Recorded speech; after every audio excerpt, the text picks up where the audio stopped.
Hordoftoota Oromiyaanis akkam jirtu kuni qophii hubannaati.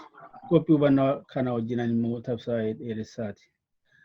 Uummata waggaa tokko oliif koomaand poostii seeraa ala ta'e jala ture irratti haalli gidduu kana immoo jalqabee gaggeeffamaa jiru kun maaluma agarsiisa laataa? Tokkoffaa keessatti uummatuma keenya gidduutti, lammaffaa uummata keenyaaf humna biyyattii bulchaa jiru gidduutti, sadaffaa uummata keenyaaf gartuu warra Itoophiyaannet Itoophiyaa jedhu kana gidduutti maal agarsiisa laata? Kan jedhuuf kana wajjin kan wal qabatan qabxilee tokko tokko kakaafnee ilaaluuf jennee keessummaa tokko qabannee dhiyaannee jirra. Keessummaan keenya obbo Kumsaa Buraayyuuti. Obbo Kumsaa Buraayyuu hayyuu poolitikaa xiinxalaa poolitikaati. Isiniif sagantaa kanaafis haaraa miti. Haala Itoophiyaa keessa jirutti haala Oromiyaa keessatti gaggeeffamaa tureef gaggeeffamaa jiruufis haaraa miti. Kanumarraa ka'uudhaan hubannoo qabu akka nuuf qoodanneetiyyuu qabannee dhiyaanne isin akka nu waliin turtanu kabajaan isin gaafachaa gara maree keenyaatti dabarra. Obbo Kumsaa waan hunda dura yeroo keetii waa'ee galatoomsi jechuun barbaada. Haalli maree kana keessatti gaggeessinu hunduma keenyaaf ifaadha. Haala akka maqaa amaatii jedhan tokkooti dha'uudhaaf waamuudhaaf illee kan nama rakkisu sababa adda addaarraa kan ka'e kanuma addunyaadhumaaf iyyuu agarsiisutti ibsachuudhaaf iyyuu immoo rakkisaa kan ta'e maaliif haala hubannoo addunyaan biyyattiidhaaf qabu irraa kan ka'echaadha. Kana keessatti meegaa faana bu'aa turte hunda keenya qaama keenya guddaa isaatu gara biyyaa jira callifnee ilaaluu gattaa'uu hin dandeenyu. Akkamitti hubatte haala amma adeemaa jiru kana kan duraanii akkuma jirtu ta'ee kan gidduu kana guyyaa 2-3 darban kana jalqabee kan adeemaa jiru kana akkamitti hubatte meemee isee lafa nuu kaayitii gara qabxii kan biraatti dabarra. Galatoomii Tasfaayee ammas carraa kana naa kennuu keetiifi. Dhugaadhumatti haalli biyya keenya keessa guyyaa 2-3 kana deemaa jiru ka duraallee gaarummaa qaba jechuu koo utuu hin ta'in kan ammaa kun humnaa oli yaaddessaadhaa fi gaddisiisaa ta'eetu argama. Gabaabaadhumatti yeroo ammaa kanatti sa'aatii ani ifatti teenyaa asirru kanatti mootummaan federaalaa humna mootummaa Oromiyaan bulchee jedhu wajjin olii galee uummata keenya irratti lola ifaa ta'e labsee jira. Lola kana lola diina wajjin ol lolamu fakkaata lolli inni irratti labsee. Irra keessaa xiyyaaraanii lafammoo lafoodhaanii biyya keenyatti Oromiyaa addatti immoo Oromiyaa dhiyaa karaa gama kibbaas gujiidhaaf booranatti waan wal fakkaataadha. Haa ta'u malee guyyaa 2-3 kanatti kan nu dhaga'aa jirruu fi riippoortiin achirraan nu ga'aa jiru akka mul'isutti waraana ifaa lammii keenya irratti, warra keenya irratti, obbolaa keenya irratti, biyya keenya irratti labsee jira jechaadha. Mootummaan amma aangoo harkaan qaba jedhee 4 kiiloo jiru kun jechuudha. Innaa lola kana labsu immoo waan si ajaa'ibu tooftaa diinni sabarratti raawwatu tokko tokko dhimma bahuudhaan keessattuu naannicha dhageettii addunyaarraa kutee hambisuudhaan intarneetii, telefoona fi waan baranee ta'an hundumaa irraa kutuudhaan akka sagaleen isaan dhaga'amne, akka inni waliif hin birmanne, akka inni obbolaasaa bakka biraatti miidhaa isarra ga'ullee hin himanne gochuudhaaf kutee lola hama biyya Wallaggaa Arfan keessatti immoo Wallaggaa zoonii Wallaggaa lamaan gadi jiran irratti oofaa jira jecha. Kuni propaganda miti, kuni soba miti, kun waan ta'aa jirudha. Humna guddaa leenjifatee humna leenjii sana nuyi humna biyyaati jennee amanaa turre. Inni lammii marratti lammii leenjisee lammii irratti bobbaasee yeroo ammaa kana namni keenya balaa hamaaf saaxilamee jira jechuudha. Kun waan dhugaa hadiidida jirtu. Egaa kana kuni amma kana lola ifaa ta'ee mul'atu iyyuu malee isa dura waggaa tokkoo fi waggaa tokko walakkaaf kan ta'u naannoon kun naannolee akkuma naannolee ani dura siin jedhee ka Gujiif ka Booranaa darbeeyyuu as kunoo gara giddu galeessaatti iyyuu dhiya Shawaa dabalatee naannoo komaandi poostiin irra bule waan ta'eef namni mirga gadi bahee waa hojjechuu, mirga nagadachuu, mirga qotachuu hundumaa dhabeetu balaa hamaa keessa waggaa tokko walakkaa ture jechuudha. Namni ooruu keessatti argame, ooruu jechuun qonnaa jechuudha. Namni ooruu keessatti argame waan inni warra isaan jibban sana wajjin hidhata qabu itti fakkeessee qabamee hidhama. Namni halkan mana nyaataa yookiin mana dhugaatiitti argame akka waan isaan irratti balaa yaadaa jirutti qabamee hidhama. Hacuuccaaf dararaa keessa jiraata jechuudha. Agartee humna waraanaa dhimma kana bobba'e jalatti gidiraa argaa as ga'e jechuudha sabni keenya. Amma immoo sunuu xiqqaate jedhamee amma immoo kadhumaati ka jedhuun kadhumaa shiftaa balleessina isa jedhuun naannoo kanarratti duulli guddaan banamee jira jechaadha. Iyyaadha ta'ee Tasfaayee wajjin haasa'een ture yeroo hedduu gudeeddaati haadholii irratti ijoollee durbaa irratti ajjeechaatu maanguddoota irratti ijoollee irratti namoota guddoo irratti mana sagadaatti bakka golobeetti bakka namni wal ga'u irratti hospitaala keessatti bakkoota tajaajila adda addaatti ajjeechaatu waggaa tokko walakkaa saba kana irratti deemaa ture jechaadha. Kuni obsamee dhumagaati amma ammaa ga'ee arrarra boor wayya. Boorirra iftaan furmaata gaaffiin jiru gaaffii siyaasaa waan ta'eef gaaffii siyaasaa kanaa fi furmaanni siyaasaa illaatama kan jedhuun bakka kana ga'ame inumaayyuu mootummichi siyaasaan siyaasa hiikuutuun ta'in ofittummaa ofirrummaa of qoftummaatti of jijjiireetu amma ka humna agarsiisu agartee kan isaan posturing jedhan kan humna agarsiisu kan Oromoon ilmi namichi oolaan abbaa jabaa qabu duboo diida bulcha jedhan sana akkas godheeti humnaan saba keenya irratti qotee bulaa irratti saba ofiifuu agartee ikonoomikaalii karaa dinagdee bara dheeraadhaaf isaanii cunqursaa ba'an. Tasfaayee naannoon kun bara dheeraadhaan miidhamaa ture. Atillee ni beekta jedhee yaada. Irratti gabaasaa turte ani gabaasaan ture. Naannoon anamma haasa'u kun Wallagga dhiyaa Wallagga guutummaadhumatti bara dheeraadhaaf reebicha mootummaa wayyaanee jala ture. Hacuuccaa mootummaa wayyaanee jala ture.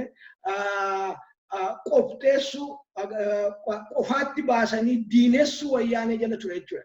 Yeroo dheeraadhaaf ilaalchi mootummaa wayyaanee ganama naannoo kanaaf qabaataa ture.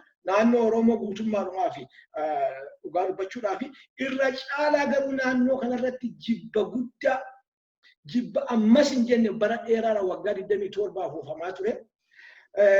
Oppidiyoon immoo addatti kana hojiirra oolchaa turte jechaadha. Agartee mootummaa oppidiyoon hundumaa jalatti hirra guddaa kana addatti hojiirra oolchaa turte jechuudha.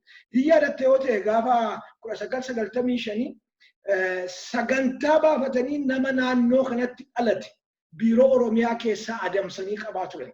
kana barreessitee tanillee quban qabachuu kana kan nu dubbannuuf dhugaa kana Oromoo naa baru jenneeti naannoo kanatti waan dhalanneef naannoo kanaaf dubbataa hin jiru waan inni dubbannu naannoon kun yeroo dheeraadhaaf maalinni diinummaadhaan ramadamee yeroo dheeraadhaaf hacuuccaa diinaa dhiibbaa diinaa jala turuusaa mul'isuudhaaf egaati si gabaabsuudhaaf halkan guutuu haasaa turuu dandeenya waan isaan naannoo kanaa fi naannoo Gujiif naannoo Booranaa naannoo isaan komaandi poostiin bulchee hundumaatti kan isaan godhaa jiran jechuudha mirga ilma namaa xiqqeessuu mirga ilma namaarra ejjechuu mirguma dhalootaayyu mirguma lammummaa biyyaayyuu nama dhorkachuutti ga'ameera jechuudha. Naannoo kana keessaati dhaloonni baay'een ni yaadatte yoo ta'e hojiilee addatti barbaadanii argachuudhaaf yeroo isaa bara dheeraa rakkataa turanitti ture kun beekamaadha jechuudha. Orroonni amma kana deebanii nu Oromoodhaaf dubbataa turre jedhanii kan akka Abbaa Duulaa kan akka Junaddin Saaddoo naannoo kana addatti ari'aa turan tasfaa'e. Aan akka joornaalistiitti barreessaan ture quban qabaa naannoo isaan addatti irratti duulanii turan. Namichi tokko yeroo tokko maal naan jedhe tasfaa'e naannoo kana keessaati yoo yookaan makaa hin godhatiin yookaan Tigreerraa yookaan Amaararraa yoo makaa hin godhatiin OPDO'n illee nama namtu naan jedhe. OPDO'n Oromoo taatellee naannoo kana keessaati nama namtu yoo makaa godhachuu qabdi jedhe kan kanaan achi OPDO'n utuma isaaniif ergamtu utuma isaaniif hojii isaanii hojjettuun argine nama namtu jedha. Kun maal agarsiisa jechuudha. Mootummaa wayyaanee eega dhufee Oromoo gargar baasee tokko diinessee tokko ofitti qabee tokkoon tokko dhaasgee jechuudha. Inni ammaa kun immoo Oromoon bakka bu'ee jedheetu dubbatu exactly utuu waa tokko irraan jijjiiriin inumaayyuu kan yeroo wayyaanee sanarraa bifa amaa ta'een Oromoo gargar qoodee Oromoo gargar ittisee Oromoo isa tokko ofitti qabee Oromoo isa tokko diina godhee lafa jala sagantaa ijoolleen nafxenyaa baroota dheeraaf dhimma itti ba'an tooftaa isaan baroota dheeraaf dhimma itti ba'an amma immoo waggaa 27 fi aangoo dhabanii masaraara olti turanii daaqonoonni dhufanii masaraa seenanii tooftaa akaakayyuu isaanii dhimma itti ba'aa jiru jechuudha. Yeroo kanatti naannoon nu haasofnu kun gad darbee Wallagga Arfan qofaatu hin ta'in achi nu gad dhiibbatee gala yeroo baaburitti iyyuu achi siqee balaa guddaa jala jira yeroo hamaa yeroo akka yaaddessaa keessa jira sabni kee jedhee kan jedhu amanna. Egaa kun karaa poolitikaati karaa barnootaa silaa agarteetta Wallagga Yuunivarsiitiin cufamee rakkinni inni keessa jiru olumaan quba qabna. Ijoolleen bakka baay'eetti barnoota irra hin jiranii tajaajilli kennamu hin jiru naannoo kanatti tajaajilu biyyichimtuu tajaajila gahaa hin qabu naannoo kanatti immoo ittiin qabatanii agartee shiftaadha jedhanii sobanii ittiin qabatanii naannoo kana saba keenyallaa tajaajila fayyaa tajaajila karaa tajaajila ilma namaaf ta'u kan namni akka mirgaatti argachuu qabu akka lammii biyya sanaatti argachuu qabu hundumaa itti xiqqeessanii irraa kutanii yeroo haalaan yaaddessaa keessa jira tasfaa'e yeroo ammaa kana gabaabaadhumatti kanan siin jedha ammatti. Waa'eedhuma uummata Oromoo fi Oromiyaa wal qabate ilaalchisee haala yookaan re'aakshinii gartuulee warra Itoophiyaa fi Itoophiyummaa ofin jedhanu kana yemmuun dhaga'uuf yemmuun ilaaluun iyyuu yeroo hundaa'u gaafii tokko sammuu kootti na dhufa. Innis maalni gabaabaadhumatti jarri kun uummata kana akka uummatti ilaalu laata?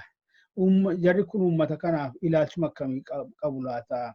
Waa'ee tokkummaa dubbatu, waa'ee biyya tokkoo, waa'ee uummata tokkoo dubbatu, uummata kana hojii tokkoon ilaaluu laata? Jechaan akka of ilaalanuuf akka uummatoota kan biraatti ilaalanutti uummata Oromoo kana ilaaluu laata kan jennuuf gaafadhaa.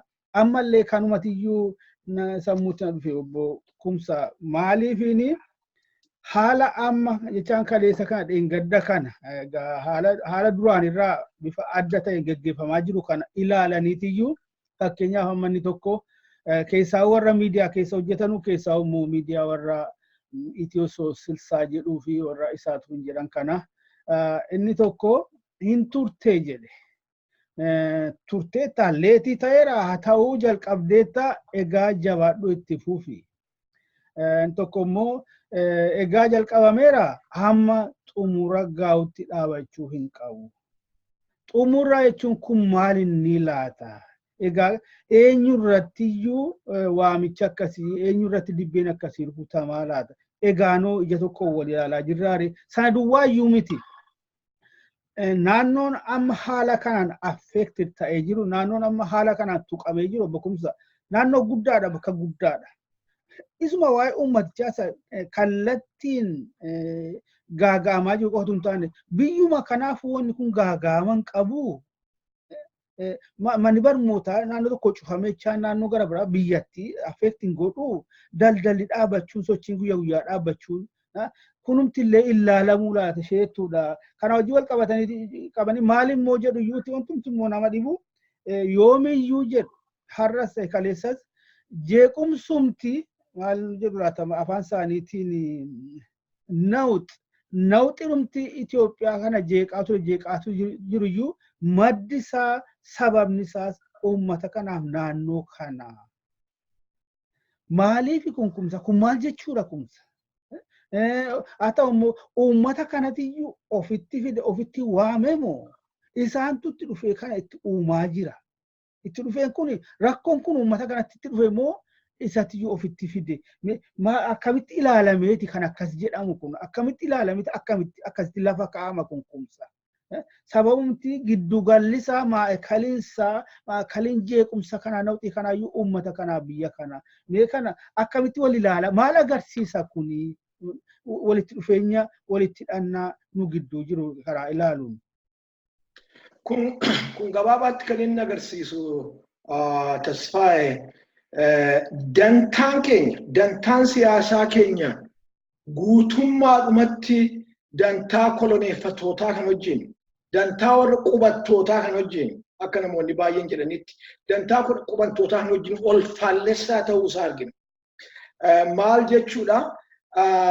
Adaduma nuyi mirga keenya argataa deemnu, adaduma nuyi gara mirga keenyaatti siqaa deemnu, adaduma nuyi gaaffii mirga keenyaa gaafachaa deemnu, isaan immoo mirgi isaanii irraa irrachaa, inni isaan saamichi isaanii lafa keenya saaman, saamichi isaan saba keenya saaman, saamichi isaan albuuda keenya saaman, qabeenya keenya saaman, utuu mirga siyaasaa dhugaa utuu hin qabaatin akkaataa isaan bicuu ta'anii biyya keenya nu bulchaa turan suni harka isaaniitii ba'aa deema.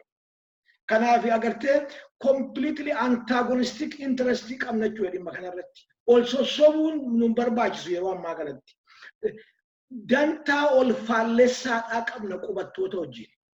Qubattoota kana qubattoonni kun kaleessarra arra baranii boorirra iftaan baranii mirga dhala namaatti amananii dantaa saba bal'aatti dantaa isaanii as fidu jennee yeroo baay'eedhaaf abdataa turre. Ofiyyuu sossobnee irraa abdachuu qofaa utuu hin ta'in. Sirna dimokiraasii sabdaneessaa kana isaan keessaa isaan wajjin finna jennee yaadneef. Amma waan inni ta'aa jiru amma daqiiqa ammaa kanatti Tasfaayee kun akka inni jala naa muramuu barbaada. Wanti daqiiqa ammaa kanarratti Oromoo irratti ta'aa jiru.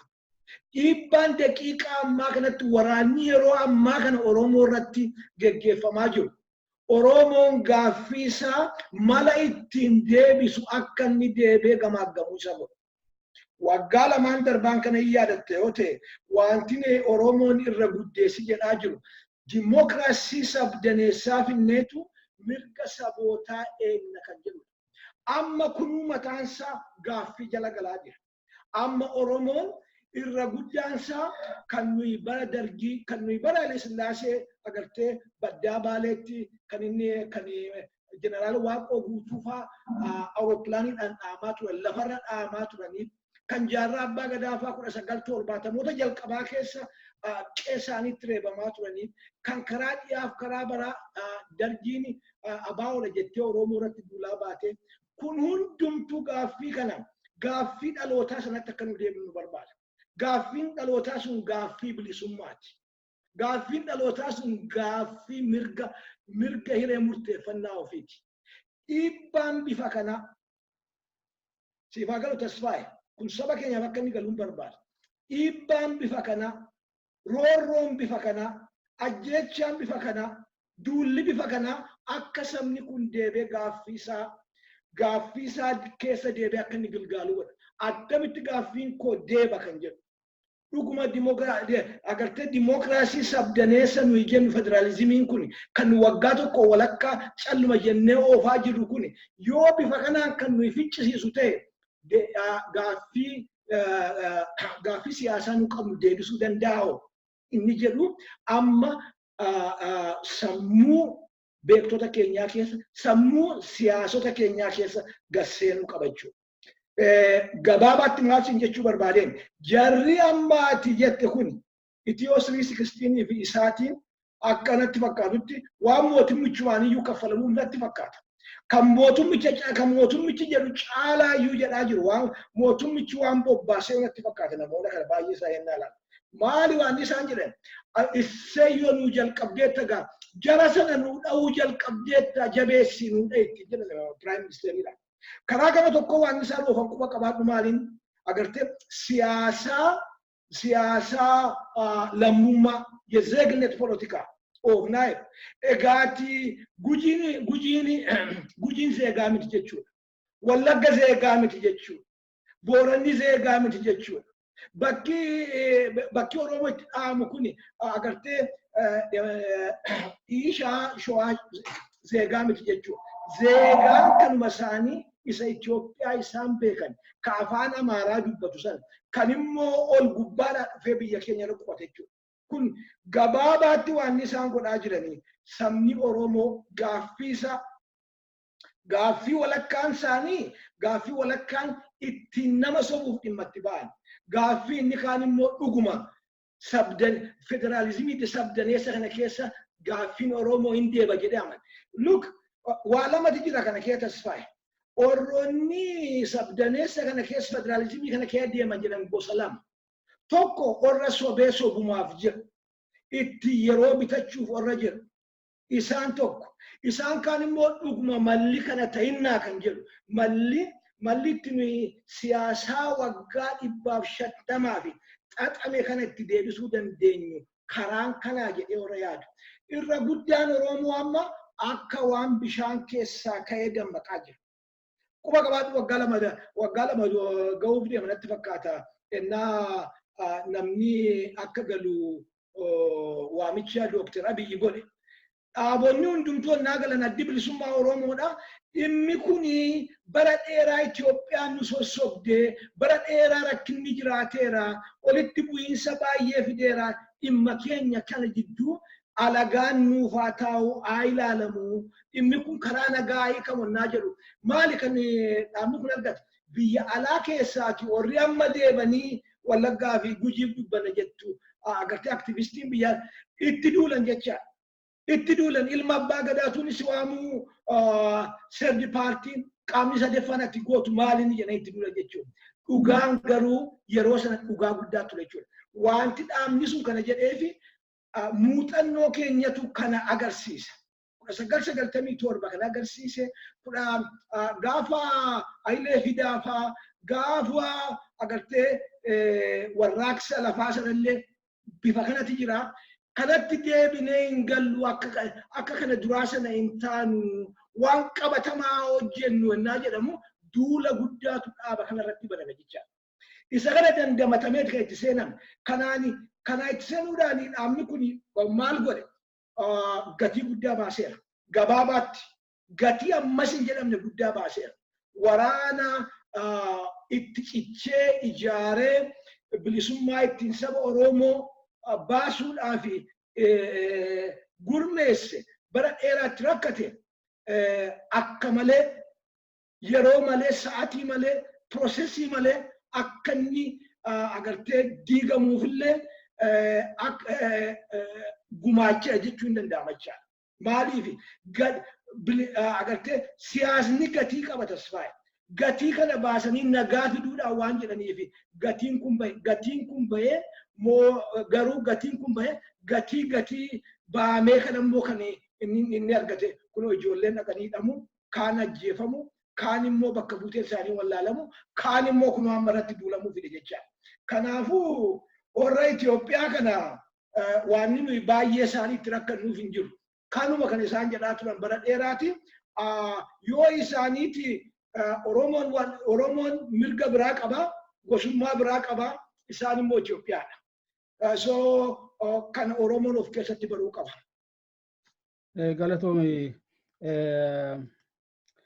uummanni keenya haala gaaffiinsaa kun itti deebii argachuu qabu keessa deebi'ee ilaaluu feesisa fakkaata waan jiru kaafte waan qindoominaa agarsiisu tokko jira bokumsa qindoominaa gartuu amma biyya bulchaa jiruu fi gartuu isa seenaadhaan uummata Oromoo akka diinaatti ilaalu gidduu haala qindoominaan deemu tokkotu jira. Haaliif torban kana keessaa'u miidiyaatti as ba'amee aangawoonni warri gara gubbaa jiran wal harkaa fudhanii waan jettuu qabu.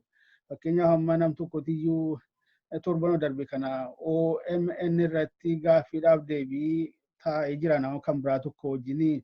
Ilma sararatee kaayetiyyuu tokko lama sadii afur shan waa'ee afaaniiti deebi'eera. Waa'ee Finfinneeti deebi'eera. Waa'ee ofiin of bulchuuti deebi'eera. Waa'ee abbaa biyyummaati deebi'eera. Kanaafuu bakka biraatiif haala biraatiif yeroo biraa miti filmaatuma isa deemu kan irratti uummanni Oromoo kana kaasuu hin danda'u keessa deebi'e. Kana ta'eetiyyuu warri immoo miidiyaaleen sila jenne kun irra deddeebi'anii wal harkaa fuudhanii waan jedhan tokko waanuma gurraafuu nama nuffisiise. ለመሆኑ የኦሮሞ ህዝብ ጥያቄ ምንድነው? ማቱ አፌኒ ኢሳን ሙሳራው ደርበኒ ሚሰጋፊሌንዴ ቢያኒሮ ደርበኒ አማ አባ ደረበ ከረኛ ተረኝነቲ ዲዩ ዱፌ ጀቹ ረጋን ማን ዋኑ እንደው ኦሮሞቱ ሞኖፖላይዝ ጎዴ አንጎራ እጂሳኒ ንጉዳ ይላልሳኒ ንጉዳን አንጎቲ ረቲ ሰቶ ቀበቴ ጅራ kana walirkaa fuudhanii achirratti kan nama dhibu akkamittuu kan Oromoon taaneyyuu gaafiin Oromoo kan waan uummanni Oromoo barbaadu beekuu danda'a ta'edha. Abbaa dhimmaa isa dhukkubsate isa dhibeen keessa jirudha alatti akkamitti tokko dhufee dhibeen kee kana itti himuu danda'a. Deebi'ee fi dhiisee fi wal'aanamee fayyee dhiisee akkamitti baree dubbachuu danda'a. Yeroo tokko ofittummaan kun daangaadhuma darbee ijas jaamsee gurras duuchee adoochee waan dubbachiisu fakkaata. Uma tokkootu bitaa mirga olii gadi ilaali waan dubbatan fakkaatu. Gaa akeeknis tokkittiidha, itti galis tokkittiidha. Sanaaf immoo haqan qabanu soba irratti fiikshinii irratti seenichis fiikshiniidha. Sababni hundumtuu fiikshiniidha. Kitaabuma isaan waan akka seeratti hin bulmaataa maal jedhanii baasan sana suma kan madda marii sana keessatti illee bokumsa. Tokkoffaa Minilikiyyuu kan inni naanna'ee deemee uummatoota cabsee gabbarsiisaa turee fi fedhii babal'inaa, fedhii bakka bal'aa qabachuuti malee fedhii uummatoota koloneeffachuu kan gabroonfachuu miti. Akkasii kanafaa assimileeshin wanni jedhame gonkumaa hin jiru. Garuu bokumsa sabni akka jirutti afaan isaa lafa kanarraa badee jira. Afaan argobbaa badeera kana quba qabda. Badeera. Assimilation irraa kan ka'e. Tarii kan uummata Oromoo dandamachiise amma irraa yommuu dhidhiitataa akka ga'u kan taasisu heddummina isaa, aadaa isaas, afaan isaas, seenaa isaas akka hin banne kan taasise. Malee warri xixiqqaan kan lakkoofsaan hin beekamne hedduu badaniiru. Sababa assimilation yookaan sababa duula assimilation akka fatti dinaa gocha haqa jiru aadaa dhiyeessuudha yaalu wal harkaa fuudhu gaalaa yaada kana. Irra caalaa immoo kun immoo olola yookaan qaama ololaa qaama propaagandaa isa guddaa ta'ee jira. Achuma gara kanatti akka deemnu nu barbaade waan tokko sila tuqxeetta. Haala uummanni Oromoo illee amma yeroo ammaa kana callisee taa'ee wal ilaaluu kana. Kunillee anaaf ajandaa guddaadha yeroo biraatiif iyyuu ol keewwadheen jira. Kun ifatti mul'ata. Kana keessatti illee ololli kun gahee guddaa akka qabutti ilaalan bokumsa. Kan akka kaa'amu barbaada. Achiin immoo darbee waan sila tuttuqxe tokko jira. haadha manaa abbaa manaa biratti gudeedamtu isarra darbee abbaa gadi fuudhamee maatii fuulduratti ijoollee fuulduratti rasaasaan reebamee ajjeefamu. Kan akkasii kana lakkoofsan qabu. Kana jarri kun hin arganuu hin dhagaanuu obbo Kumsa. Ammallee ofittummaan siin jedhe sun akka malee ija jaamsee gurra duucheera. Isa kamiin iyyuu tarreessu kantiibaan magaalaa kanaa jara kanaan dhahamee manni baankii waggaa tokko guutuu himamaa kan ture obbo Kumsa. Manni baankii 1820 hidhattoota kanaan which is completely fictitious kan ta'e mana baankii kanaa hojii wal qabatee haala qindaa'een iyyuu maallaqni dursee akka jooniyaatti namni qophaa'u taasifamee aangawoonni humna waraanaa waardiyyootaan ajabamanii naanna'anii fuudhanii adeemanii tiraansfardi ta'e maallaqni hidhattootaan saamame hin jiru. Kanaaf arguu dadhabanii aangawaa naannoo kanaatti bakka kanaan shakkii tokko malee dubbatuun jara kanaan hidhattoota kanaan ajjeefame. Wanto akka miidiyaatti illee maanni laata gama kaaniin maaltu jiraa laata dhugumaa shira gara biraa jiraa laata mootummaan kanatu kana godha tokkitti illee tu haala kanaan shakkii tokkoon kaasin hidhattoota akka kanatti dhiyeessaa jiru. Ololli kun miidhaa guddaa qaqqabsiisaa jira. Oromoon isa akka callisee taa'e wal ilaalaa isa immoo sila tuqxes naannoo tokko adda baasanii isa tokko irratti diina taasisanii dhiyeessu. Meeshee kana amma maal ta'uu qaba laata? Inni kun ishee amma kana keessatti maal fakkaata? Keessaa gahee miidiyaalee kana gahee ololaa gahee propaagandaa akkamitti immoo uummanni keenya ilaaluu qaba laata? Dura dhaabbachuu qaba laata? Yaa asirratti waan jettu. Tasfaayee bu'aan qabsoon Oromoo amma ammaatti agarsiise bu'aa Oromoota hundumaati. Gandi tokkichi qofaatti bu'aa qabsoo ammaa fide hin jiru. Ilmaan Oromoo bakkoota hundumaatti hojii wareegaman. Dhiyaatii kan dhaqee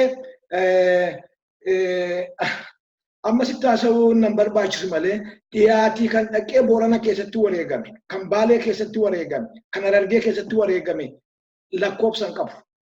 Harargee keessaa baatii dhufee kan Wallagga keessatti wareegame, kan Arsii keessatti wareegame, kan Boorana keessatti wareegame, kan Shawaa keessatti wareegame lakkoofsan qabu. Arsii keessaas akkasuma.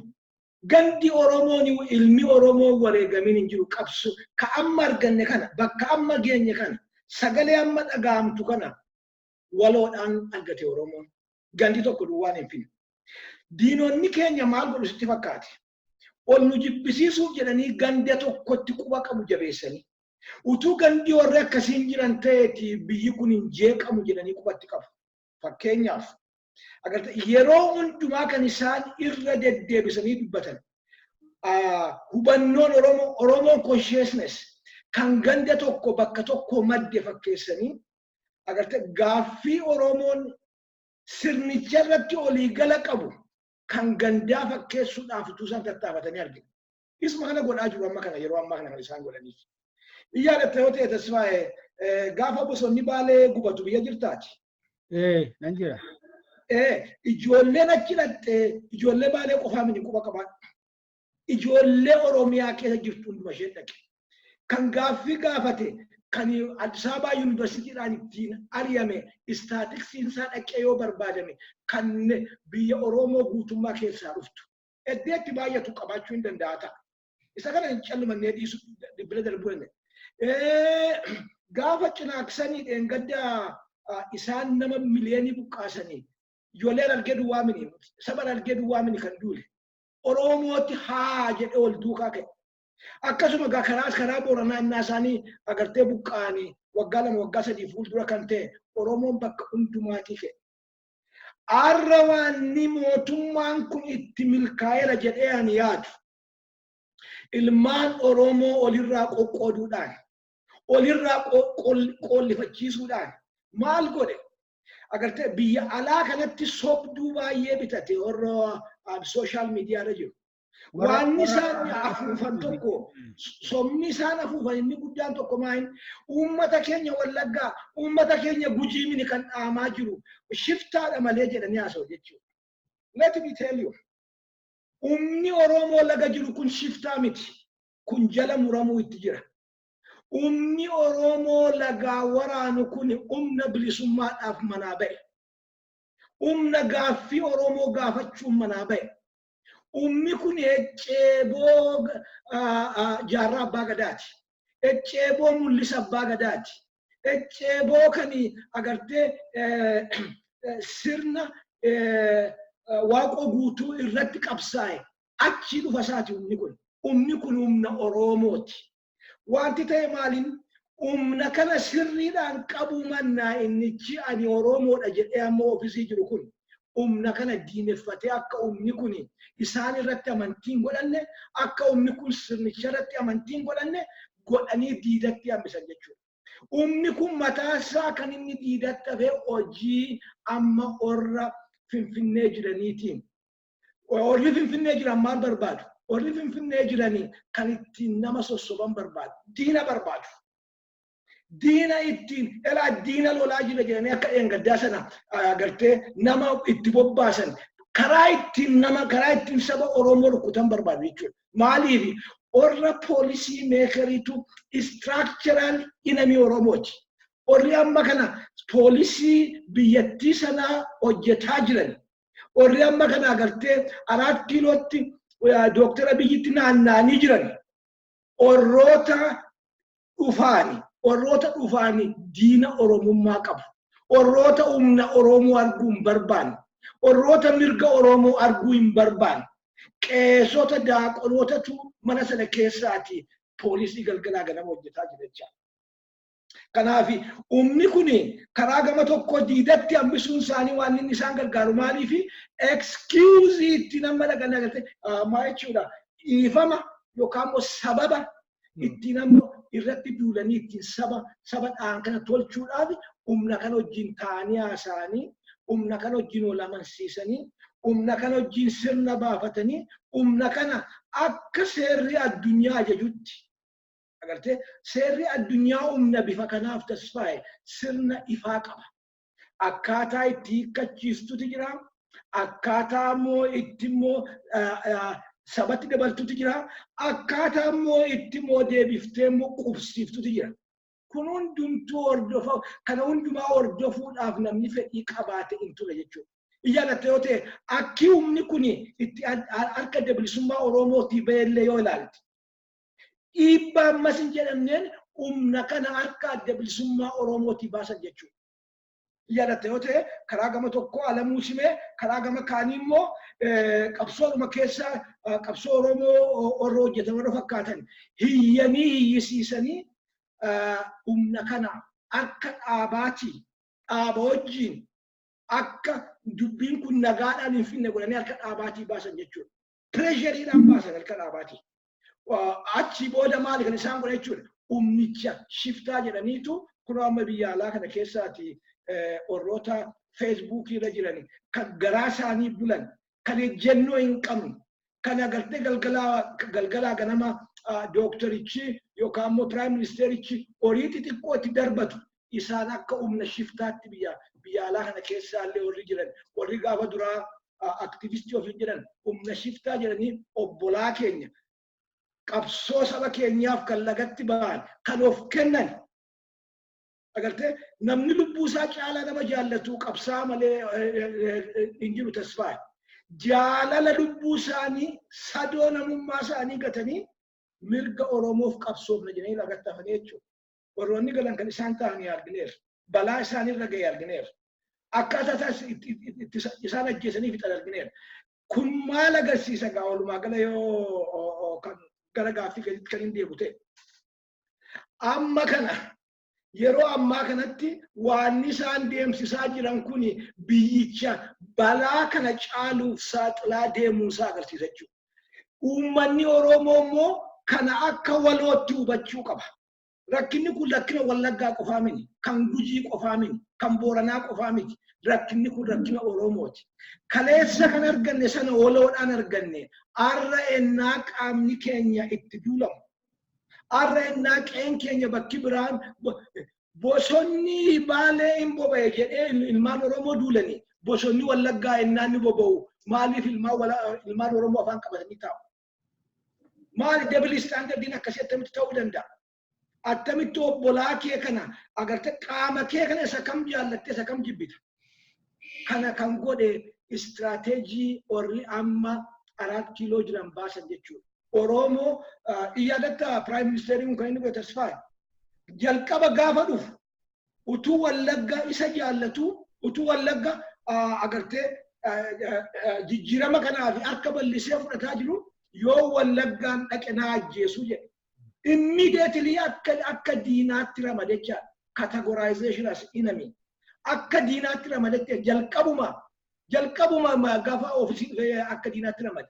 Kun maalirraa dhufe jettee yoo ilaalte saayikooloojii mallasfaa waggaa 27 adeemsanirraa dhufe. Gandi sun yeroo dheeraaf akka diinaatti ramadamaa ture. Gandi qilleensi bilisummaa Oromoo deemu hundumtu Harargeenis akkasuma, Boorana keessa akkasii, Gujiin akkasii, irra guddaa immoo Wallagga keessa akka ganda diinaatti waggaa 28 ilaalamaa ture. Kun dhugaa diida jirtu. Waan hodhosni hin qabu jecha. Kanaaf waan itti milkaa'an natti fakkaata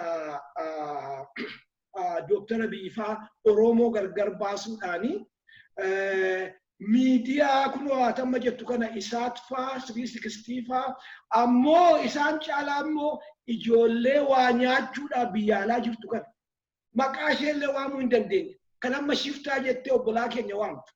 Kan amma shiftaa jettee qabsaa'ota keenya waamtu.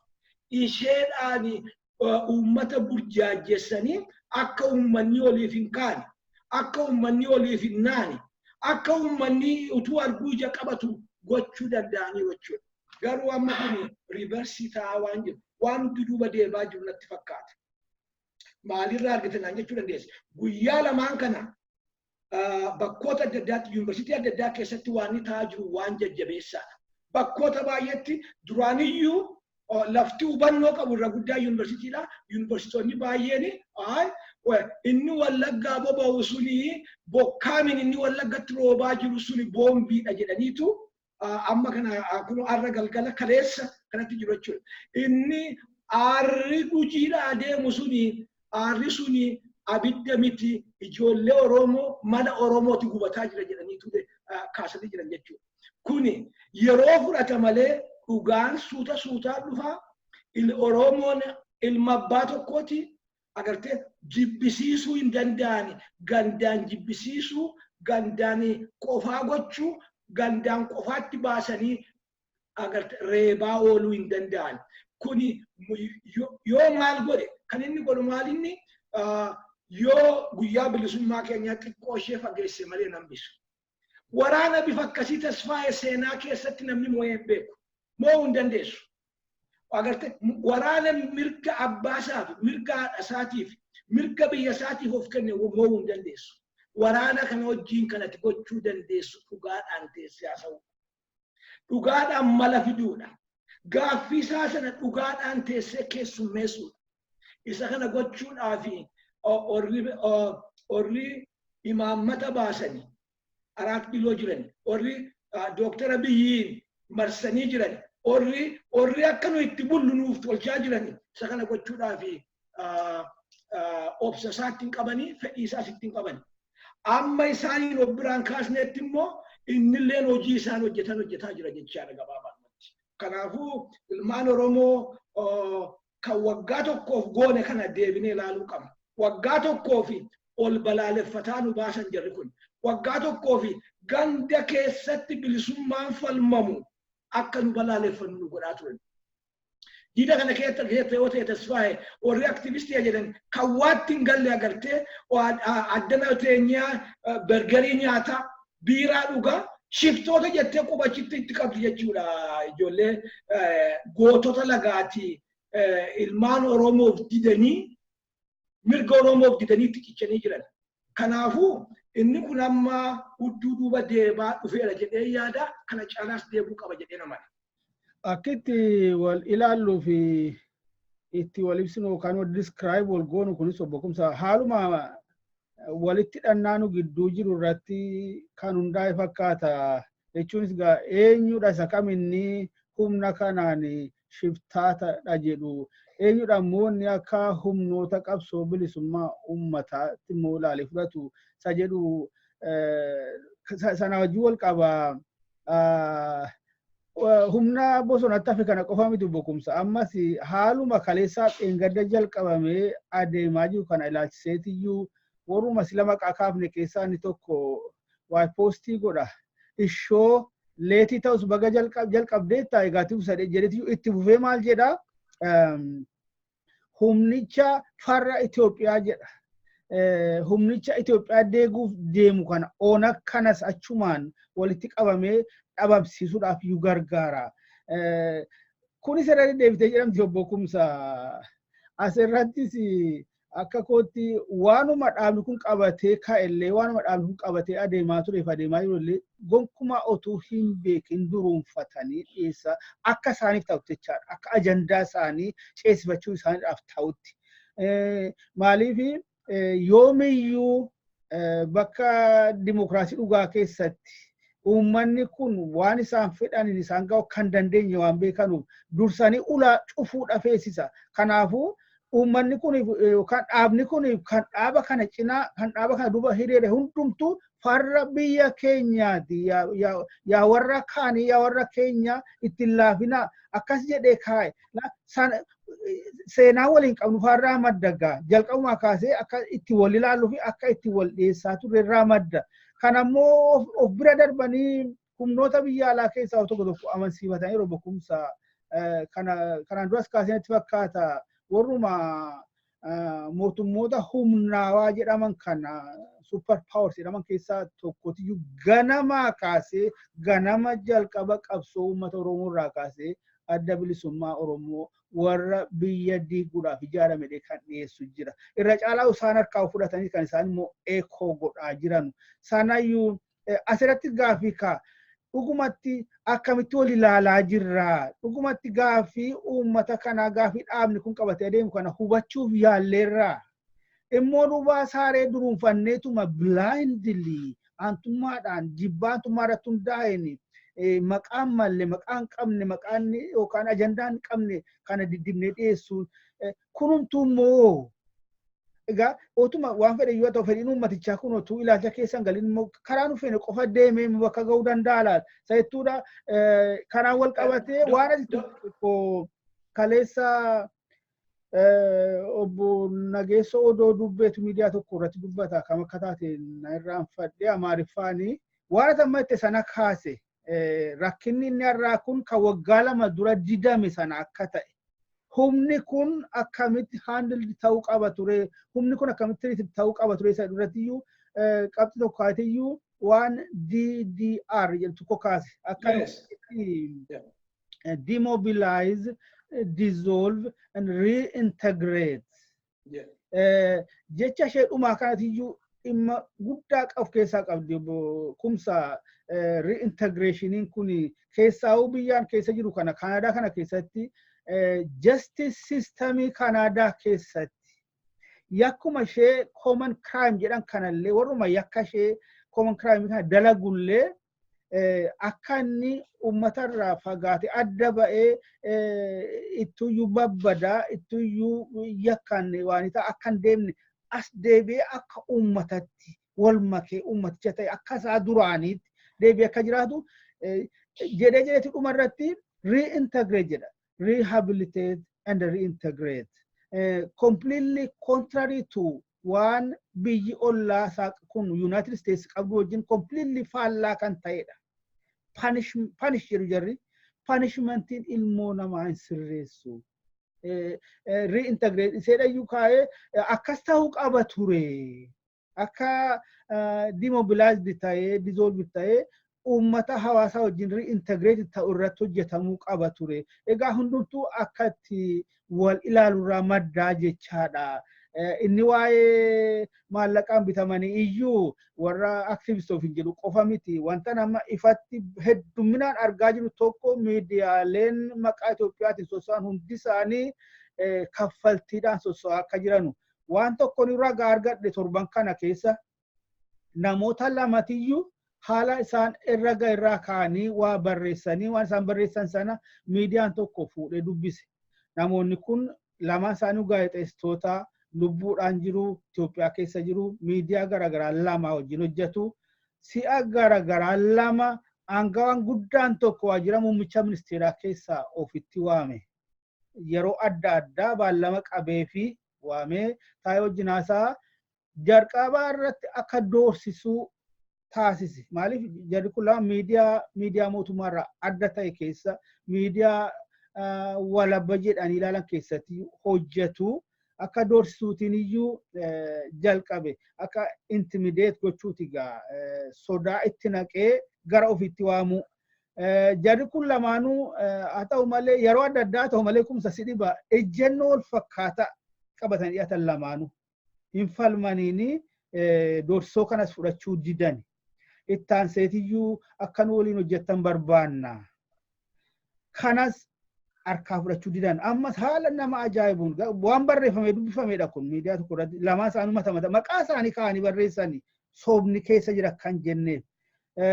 Yemmuu kanas didanii harkatti falman iyyuu warra akkasiifaa warra kanafaa akkasitti hagana kaffalamee fi hojjetaa jiru. Kanaaf yeroo tokko mata duree tooppikii isaan irratti mari'atan iyyuu isa barreeffamee akkaataa taati dubbifamu kanayyuu achuma waajjira muummicha ministeeraa sana keessaa kaa'ee qophaa'ee akka ergamaa fi jiru iyyuu wanti natti agarsiisu hedduminaan natti mul'ataa dhufe wanti akkasii. Egaa bara informationiiti kun beekumsa information age jedhama iyyuuti kun maalirraa ka'eeti humna odeeffannoon horachaa dhufe humna information horachaa dhufe irraa kan ka'uudha. Kanaaf tarii uummata keenyas akka malee gaagaa jira fakkaata. Mee akkamitti ilaaluu qaba laata uummanni kun olola karaa miidiyaa kanaa deemu. Walumaa gala waanuma karaa miidiyaa kanaan argatuun madda isa kamirraa iyyuu haa ta'u.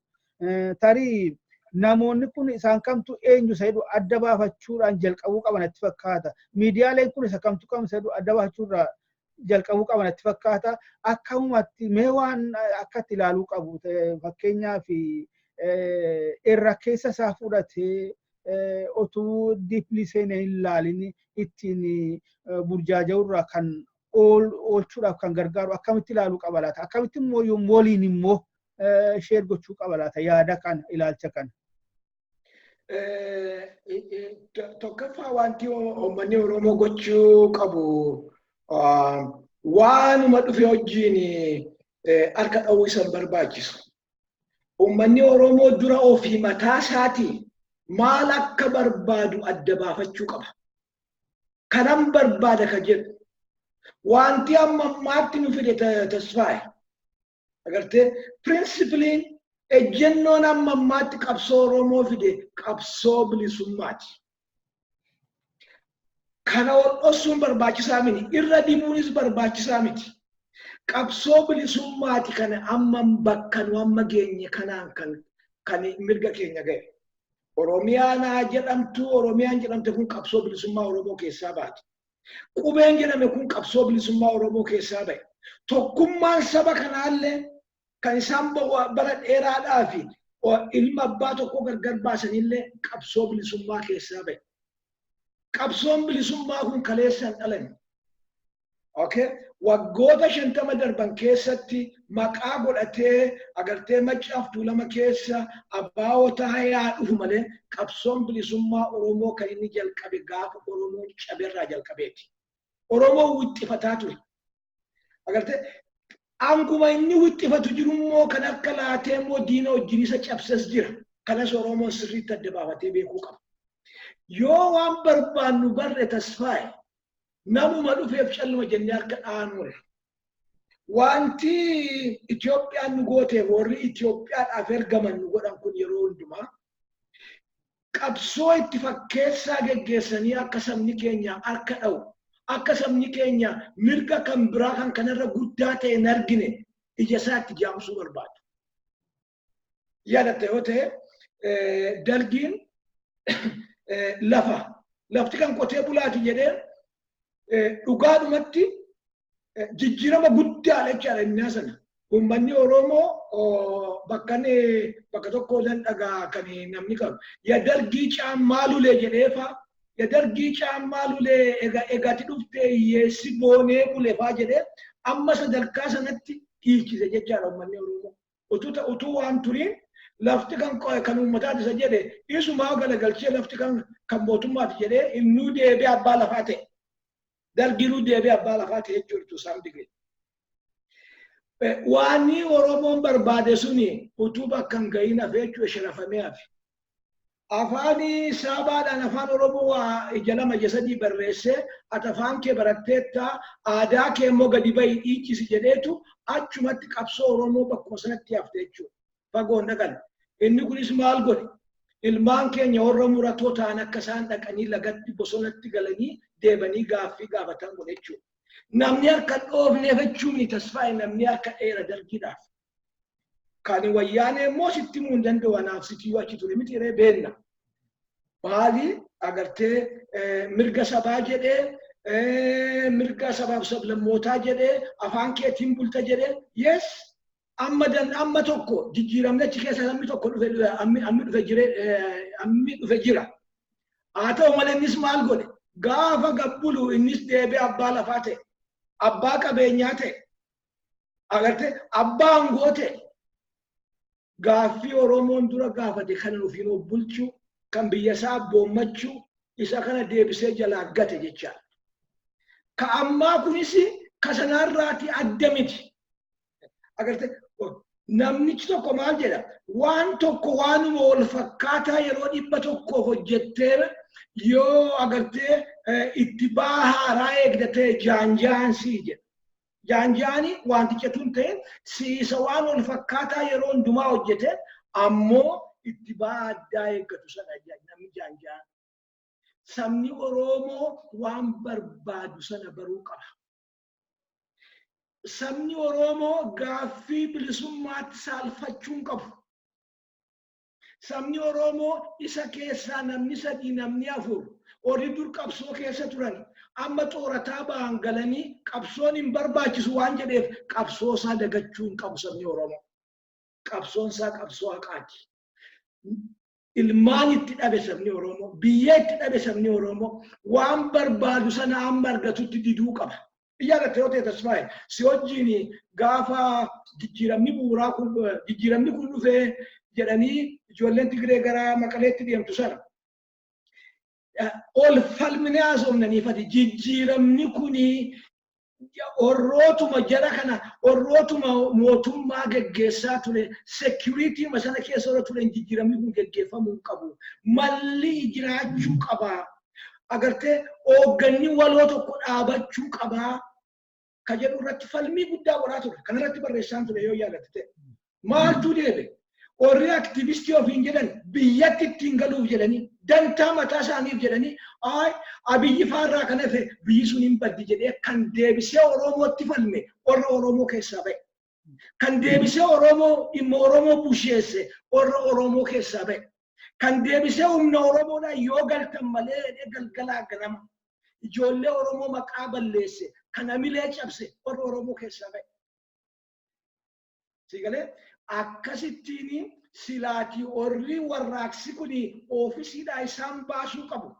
Deebaniitu aangootti deeban jechuudha. Ammas inatame jechuudha. Yeroo kanatti namni maal godhe? Namni ammas akkuma gaafa dargii akkuma gaafa mallas fa'aa harka dha'uu jalqabe. Arra bulee ooleetu namni gaafa masaraan 4 kiiloo jiru suni Minilik ta'e gaafa inni Haile Sillaasee ta'e gaafa inni Itoophiyaa ta'e gaafa inni yakkaffii ta'uu zamanitti deebe arra warri gaafa siisu dhuguma nutti himanii turanii hin daganne jedhanii diidana keessa warri odeessan jiru jechuudha. Kanaaf maal jechuu barbaaddeetii jechuudha. Kana jechuu barbaade waan barbaannu sana dursinee beekuu nutti jira. Waan nuyi agartee waan yeroo mini kan nu barbaannu waan dhaabbataa barbaanna mirga dhaabbataa barbaanna saba kanaaf. Mirga dhaabbataa kana akkamitti arganne jennee irratti hojjechuu nu barbaachisa. Wanti nuyi irratti kasaarre inni guddaan waanuma dhufu jala fiiguu. Yaadatte yoo ta'e Abiyyi fi Lammaa jala addunyaa kana waggaa lamaan kana yoo agartee ta'e addunyaa kana jala fiiga ture. Arra maaltu jala jira? Oromoon jala jiru arra. Arra kan jala jiru warra waliidhaan bitame qofaadha. Arra warra damooza biyya alaa teessee nyaattu qofaadha. Arra kan jala jiru warra agartee feesbuukiidhaaf ishee kaffalamu duwwaadha.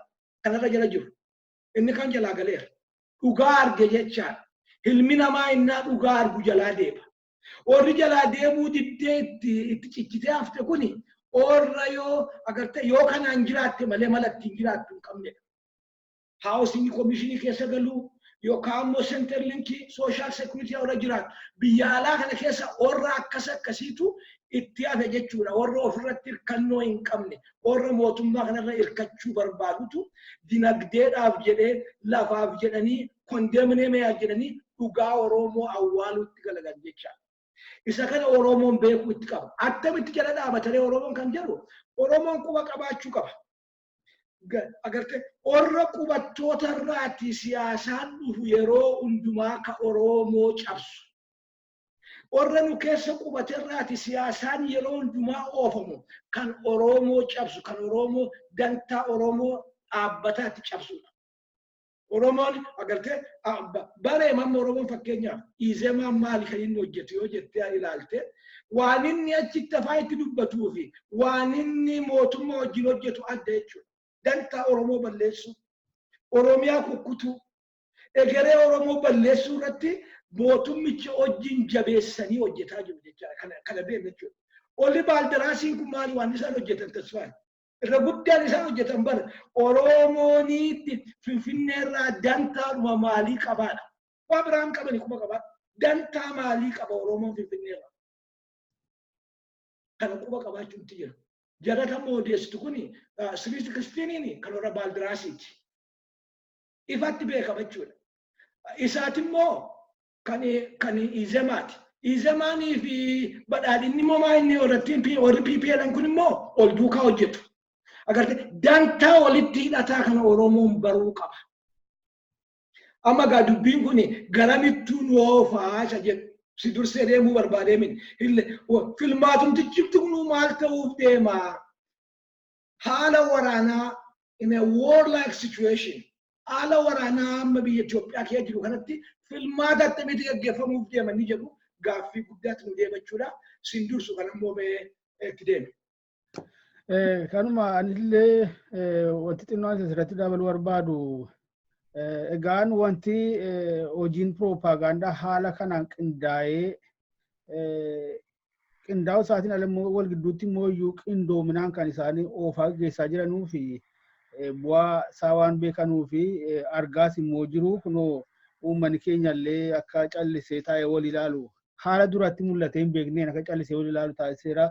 Asirratti waan uummanni keenya gochuu qabu akeekni isaa waan beekameef ammoo danda'etti kan of hirkaa qabuun waan isa bira geessu kana waan argu waan dhaga'u kana gadi fageenyaan akka ilaalu kriitikaalii akka ilaaluu fi amma danda'etti immoo ilaalchi abbaa waan ta'eef wal hirkaa fuudhee immoo waliin ta'e immoo irratti mari'achuudhaa fi hubannoo argate immoo waliin qooduun tarii gaaga'ama karoorfame kanallee xiqqeessuu danda'a kan jedhudha. Waa'ee miidiyaa kanaatti wal qabatee haala amma hojiirra oolaa jiru kana uummata addunyaarraa kutuu kana isa intarneetaaf telefoona kutuu kanatiyyuu waa tokko na yaadachiise yookaan shakkii tokko na keessatti uume bokumsa. Kana jechuun amma salphaatti kan nutti agarsiisu tajaajilli kun amma dhibbatti harka mootummaa akka jirudha.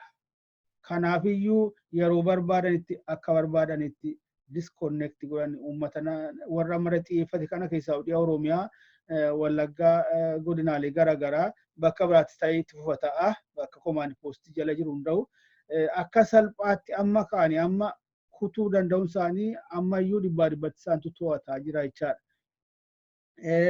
Haalli filmaannitti adeemuudhaaf dubbatamaa jiru kun akka dubbatamutti irra caalaan hojii geggeeffamuu deemuu akka dijitalaayizdi ta'e nutti himaa jiru. Akka intarneetaaf kompiitaraan walitti hidhame nutti himaa jiru. Achi keessatti geemii akkamitti taphatamuudhaaf adeema laataa dhibbaa dhibbatti telekominikeeshinii irratti to'annoo isaa irratti aangoo kan qaban aksesii guutuu kan qaban kun achottoo maatu ta'uuf adeema laata kan jirtu baay'ee shakkii guddaadhaa fi yaaddoo guddaa natti naqee asirratti waan dabaltu qabaatte dabalee. Waa tokkoon dabaluu barbaada Tasfaayee. Utuu waraanni Wallaggatti ta'aa ture kan kaleessa jalqabe miti siin jenneedha. Kaleessa waan isaan godhanii kaafixuu, kaballeessuu, kadhumaa achi keessaatti qulqulleessuu kan jedhuuni humna dheengaddaa leenjisanii baasan sana itti bobbaasan. Inni yoo akka qaba akkin itti bobba'u odeeffannoon achi dhufu baay'ee si ajaa'iba. Walakkaasaa maal godhu jedhanii dhaqaati wobootti dabalamaati achi keessaati lookeeshinii bakka isaan jiran beeksisuudhaan odeeffannoo nama dubbiftee ani hin beeku ba'aa jiru. Bifa kanaan fa'aa balleessuudhaa fi murteeffatanii ka'an jechuudha. Garuu utuu kun hin ta'in maaltu ta'aa ture waggaa tokko guutuudhaaf ilmaan Oromoo irratti Tasfaayee. Biyyoota Amaaraa keessatti the last 6 months ji'a ja'an darban ilmaan Oromoo yuunivarsiitii keessa jiran guyyaa guyyaatti ajjeefamaa oola. Wanni si ajaa'ibu kana keessaati Oromoon gaaf tokko ol duukaa ka'ee biyya alaa kana keessaallee dhaqee addunyaatti ni himan. Biyya keessaa ol duukaa ka'ee hin dinne. Ilmaan keenya najjeesinaan jenne. Kanaafin kan inni isin jedhe mootummaan amma ofiin jedhu kun waan inni irratti milkaa'e inni guddaan Oromoo qoqqooduudhaan inni isin jedhe kana. Waan biraa irratti milkoofu.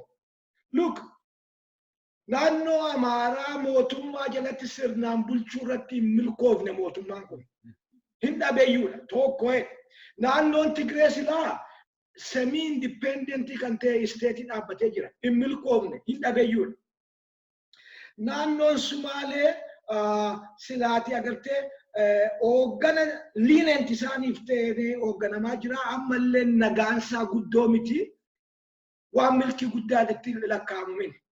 Waan saawuzii irratti ta'e quba qabda Tasfaayee Sidaama irratti balaa guddaatti ta'e ammallee balaan kan bilaan as deemaa jira kan Walaayittaadha. Ganda isaanitti milkaa'e kan baataaf warra Hadiyyaa kan warra Guraagee all raise the same questions. Gandi itti milkaa'e ganda mootummaan kun itti milkaa'e gandi inni galgala ganama qawweedhaan reebaa oolu biyya Oromooti. Lafti inni galgala ganama waraanatti bobbaasaa oolu biyya Oromooti. Kun maaliifi jettee agartee politikaalii teessee gamaagamuu hin dandeessa. Attamitti kun maaliif fakkeenyaaf naannoon Amaaraa humnaa olii utuu inni meeshaa waraanaa Sudaan irraa galchuu maaliif naannoon sun to'annoo jala noolle sirnaan ennaa jettee ilaaltu waraana kana keessa yookaan siyaasa keessa yookaan waraana keessa humna qabeeyyii Amaaraati jira jechaadha. Kan naannoo sana protectii gochuu danda'u mee asii kan ittiin jedhu warra 4 kiiloo jiru kanaan achi dhaquu hin dandeessu warra jirutti jira jechuudha. Ganda TPLF silaa guutuutti itti himteetti. Ganda isaa dhaqaan jiran. Inumaayyuu kan na yaaddeessuwanii security'n Itoophiyaa yeroo ammaa kanatti Tasfaayee waan ol fakkaataa kan biraa Tigraay irraati Getaachoo Asaffaa irraa parallel security itti faranjiin. Waan ol fakkaataa security biyya ol fakkaataa kan fakkaatu biyya sana keessatti waan deemaa jiru fakkaata. Maaliif mootummaa mataasaa danda'e hangaatu Maqalee taa'aa jira. Isa sana gara mootummaa jiddu galeessaatti fiduun hin danda'amu. Wanjalaa agartee yakka isaan nama fixanii dana isaaniin gaafachuun hin danda'amu. Maali kan mootummaan kun irratti xiyyeeffatee jiru? Kan mootummaan kun irratti xiyyeeffatee jiru ijoollee Oromoo mirga Oromoo manaa baate irratti xiyyeeffate. Kun hundumtuutu jiru. Kun hundumtuu kan hidhatee jiru kan agartee meeshaa qabu kan horii qabu kan dandeettii qabutu naannoo sanaan ta'ee jiru. Ilmaan Oromoo mirga Oromoo manaa baatetti isaan irratti xiyyeeffate jechuudha Oromoo mootummaan kun.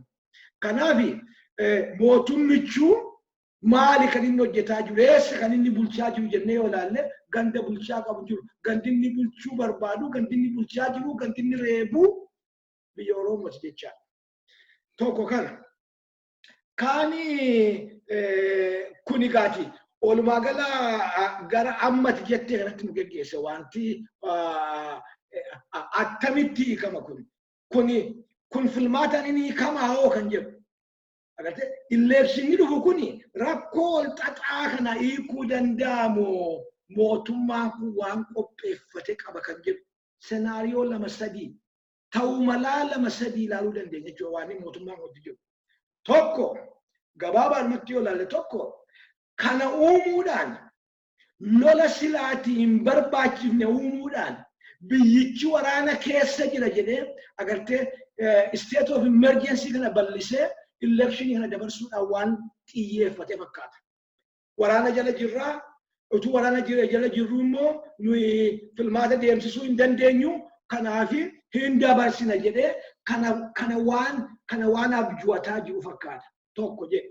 Lama naannoo itti kufuu danda'u naannoo itti sagalee argachuu hin dandeenye naannoo itti totally jibbamu naannoo itti akka ergamaa diinaatti ilaalamu naannoo sana diina godhee naannoo sana komaandi posti jalatti bulchee akka naannoon suni filmaata irraa qooda hin fudhanne gochuu barbaada. Kanaafis ta'uu danda'a jechuudha. Sadaffaa immoo agartee ittiin qabatee agartee humna security jabeessee biyyatti naqee akkuma abbaan isaa godhaa ture sana agartee kan Mallas Zeenaawii godhe korojoo sana galagalchee waraanni amma callumadee biyyatti namme kuni hojiin isaa kana fa'aa ta'uu danda'a. Sanaa booda maal godha sanaa booda nama 3 nama 4 nama 5 nama 20 oppositionii keessaa kennee dhalaa kuna nu dimokiraasiidhaati kottuu hojiin taa'e jedhee amma saangoo sanarratti afuu barbaada.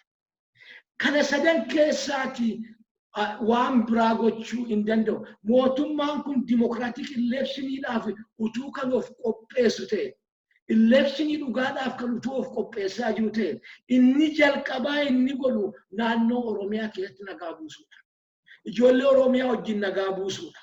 Ijoollee Oromoo kana nagaadhaan duukaara taa'ee haasa'uudha. Yeroodhaaf akka buffer zooniin akka agartee olirraati nagaan jiraatee filmaanni kun deemee mootummaan aangoo uummataa qabu egaa 4 kiiloo galee booda agartee araarri sirnaa akka inni ta'u mala dha'uu hin danda'a. Karaa baay'eetu jira akka Oromiyaan waraana keessa hin seenne yoo barbaachise yoo itti yaadan. Balleessinee duwwaa malee hin danda'amu ni jedhu balleessuun hin danda'amu. Haatiin koloneel Gammachuu Ayyaanaa waan dhugaa guddaa tokko dubbate maal jedhe waraana keessaa bahuu hin dandeenyetti seenanii jedhe. Dhugaa jedhe. Waraana kana keessaa bahuun hin danda'amu akkasitti bahuun hundumaa fixxee yoo namni tokkollee hafe deebee dhuma ijaarama. Waraanni bilisummaa Oromoo quba qabaadhu 1992-93 jiru tasfaayi. Balaa meeqatirra ga'e deebee ijaarama. Maaliif mirga sabaatuun badu dhugaa sabaatuun badu dhugaa sabaa immoo kan qabatee ka'u akkuma hattuun sobduun bitamtuun isheen feesbuukiidhaan kaffalamuuf jirtu inni dhugaa sabaaf nan wareegama jedhee laga dhaqu immoo 1 2 3 4 dhibbaan kumaatamaan jira jecha. Kanaaf waraana kana waraanaan fixuu hin dandeessu hin danda'amne. Waa sitti meeraan diiram waraanni kun kan gaafa waaqoo guutuu gajaarraa abbaa gadaa magarsaa barii kan gaafa si adeemaa jira quba qabaadhu waraanni kun fixuu hin dandeessu hin balleessitu. Kanati balleessitu nagaadhaan teessee haasa'uudhaan nagaan sun immoo nagaa dhugaa ta'uu itti jira. Kan haqaa ta'uu itti jira. Kan mirgaa ta'uu itti jira. Kan ifaa ta'e piroosesii ifaa ta'e hordofuu itti jira. Isa kana mangulliitti waraana finnetti seenanii jira. Senaariyoo ati naqxe keessa inni tokkoffaan waan ta'u natti fakkaatu akka alternatiivii jabaatti waan qabatame dhiyaatu natti fakkaatu jechuunis filmaata kana akkan geggeeffamne gochuu dabarsuusa jetteedha. Sababa adda addaa jira kana keessa tokkoffaan durumaanuu kan ammayyuu biyyattii bulchaa jiru qaama seera ala ta'e ta'uu isaati. Akkamitti tokkoffaa isuma humnaanuu filatamne fudhatan sana yeroon isaanii hin dhume inni erga darbee gara waggaa lamaatiif adeemaa jira. Hiriira ba'amee deeggarsa nuu kennameeti legitimize nu godhe uummanniidhaani waan addunyaa irratti mul'atee hin beekne mootummaan hiriiraan legitimized hin ta'u heera irratti hundaa'ee filmaataan malee ni sadaffaan isuma kanayyuu immoo adeemsa keessa immoo isa hojii jiran amma immoo humna seeraa ala ta'e kan biraati immoo biyya bulchaa jiredha. Kun hundumtuu warratti daddabalamaa waan dhufeefi isheen yeroo isaa dabarsuu kun hin fakkaattu. Warri lamaffaa sadaffaa sirriidha. Naannoo komaand poostii jala ture naannoo amma lolli irratti geggeeffamaa jiru kana akka filmaan keessatti hin geggeeffamne sababa gahaa qabu jeequmsa jira isheen jettu maanni boordiin filannoo sunis amanee waan fudhatu natti fakkaata akkuma seeraattu sanaan akkuma jirutti humna waraanaa irratti cimsanii addumatti bulchuutti fuudhaaf yoo danda'ame bakka danda'ametti geggeessanii walitti suphuu yaalu sanaan darbee immoo akkuma immoo wanti amma argaa jirru guddaan tokkoffaa caasaa waggamii 28 faana bu'amee wanti hundumtuu adeemaa akka jiru. Fakkeenyaaf walgahii dargaggootaa torban darbe miliyoonii addaraashii sanatti godhame keessatti boqomsa kan kumootatti lakkaa'amantu dhufe. Hundi isaaniiyyuu caasaa jaarmaa dargaggoota ihaadig duraanii ihaadig waxaat liigmu maal jedhan kallattiidhaan karaa sanaan waamamanii dhufanii mata mataatti birri 300 guyyaatti durgo qabeenya uummataa kaffalamee fi dhufee caasaaleen akkasii hedduu jiru. Riisoorsiin akkasii hedduu jiru. Telekomunikeeshinii akkamitti akka salphaatti manipuleet gochuu akka isaan danda'an argine kun kaleessa kan dheengaddagan kun daddabalamee waan isheen walitti qabaatti korojoo dhoksuu jedhamu korojoo dhoksuu bifa adda addaatiin raawwatamuu danda'a. Haala kamiinuu akka namni tokko lammiin biyyattii tokko kan filachuu barbaade akka filanne gochuu sagaleensaa isaan kennuuf barbaade sanaaf akka hin taane jechuudha. Kanatti gargaaramee diraamaa hedduu taphatamuu danda'a. Yeroo nuu kennamte murkaa dhumaatti obbo Kumsaa xiqqoo ishee ofuma kootii waachuun barbaada. Olola amma dubbataa turre keessattiyyuu kan gartuuleen lamaanuu ammas haala qindaawaa ta'een walirraa fuudhaa. Eekoo gochaa jiran tokko humnoota qabsoo bilisummaa Oromoo jaarmolii poolitikaa Oromoo warra biyya bulchaa jiru ala warra ta'an kana kan akka adda bilisummaa Oromoo kan akka kafaa'uu faayyuu fi humnuma isa bosona jiru kanayyuu warra Hiwahaat warra waligala uummatoota biyyattiillee amansiifachuudhaaf akka diina guddaatti dhiyeessaa jiran kana wajjin walitti hidhuudhaaf iyyuu yaaliin guddaan godhamaa jira. Asirrattis uummata keenya tokkoffaa akkuma sila jenne odeeffannoo argatan hundumaa kiriitikaalii ilaaluu akka yaalan irratti mari'achuu akka yaalan kanaachitti immoo carraa argatan hundatti gargaaramanii warra bakka buutota jaarmolii Oromoo kana carraa argametti gargaaramanii yemmuu fuulaaf fuulaan wal arganu fuulaaf fuulaan gaafiilee kana kakaasanii asirratti waan jiru ibsanuu kenna jedhanii haala sirrii ta'e haala dhugaa ta'e argachuu irratti hojjetan baay'ee barbaachisaatti fakkaata. Maaliif kuni dhugaa dubbachuuf waan kun hunda keessaa kaampeenii hamaan isa kanatti fakkaata. Isa duraa gochuun nutti jira tasfaa inni duraa maalinni yeroo ammaa kana waraana deemaa jira. Isa jalqabaa waraanni kun dhaabachuu qaba. Isa jalqabaa namni keenya nagaa argachuu qaba. Isa jalqabaa uummanni Oromoo bakka jiru gola jiru hundumaa keessaati ka'ee sagalee isaa dhageessisee uummata obbolaa keenya Wallagga Guji Booranatti du'aa jiru. Addatti immoo kan isaan yeroo kana agartee Wallagga zoonii lamaan gad jiran irratti oofaa jiran. Cubbuu dararaa isaan oofaa jiran kana dhaabuudhaaf bakka hundumaatti uummanni Oromoo sagalee tokkoon ka'ee finciluu qaba. Ka'ee diduu qaba. Ka'ee gaafachuu qaba mootummaa. Agartee qaamni kee tokko tuuni dhukkubsatuu raftee buluu hin dandeessu. Inni har'a Wallaggaan akkasitti dha'ee boorga nama siinissidha. Sa'aatii makkee guyyaadhuma kee eeggatte malee siinissidha. Kanaafuu tokkummaa sabaa isa jenne sana saganama jenne sana hundeen qabsoo Oromoo tokkummaa sabaati jenneera. Tokkummaa sabaa sanarratti gatii barbaachisu hundumaa baafnee itti rarra'uu nutti jira. Yoo tokkummaan sabaa hin jiru ta'e Oromiyaan hin jirtu. Yoo Oromiyaan hin jirtu ta'e biyya ta'uu hin jiru. Fedhiin keenya inni nu ganama manaa baaneef sun hin jiru. Tokkummaa sabaatti rarra'uu qabna. Kostiin nu gaafatu, gatiin nu gaafatu hunduma isaa baafnee tokkummaa sabaatti rarra'uu qabna. Tokko jedhe. Lammaffaa dhaabota politikaa, dhaabota mormitootaa fi anamma morkattoota jedhan isa sobaa sanatuun ta'e dhaabota morkitootaatuun ta'e dhaabota mormitootaaf. Dhaabota mormitootaaf yeroon isaa baay'ee rakkisaa ta'aa jira. Yoo akkasuma mootummaan kun kan itti fufee agartee zooniidhaan biyya Oromoo komaandi poosti jala bulchee kan immoo agartee filmaata irraati qofaatti baasu daangessu yoo ta'e hambisu yoo ta'e eessatti filatamuuf deemu. Akkamittiin imaammanni isaanii imaammata biyyaa ta'uu danda'a. Kan mootummaan jedhu hojiima mootummaan jedhu hojiirra oolchitu. Maali agartee furmaanni ati kanaaf qabdu maali? Dhimmi kun dhimma baa'oo duwwaa miti. Dhimmi kun dhimma kafaa'oo miti.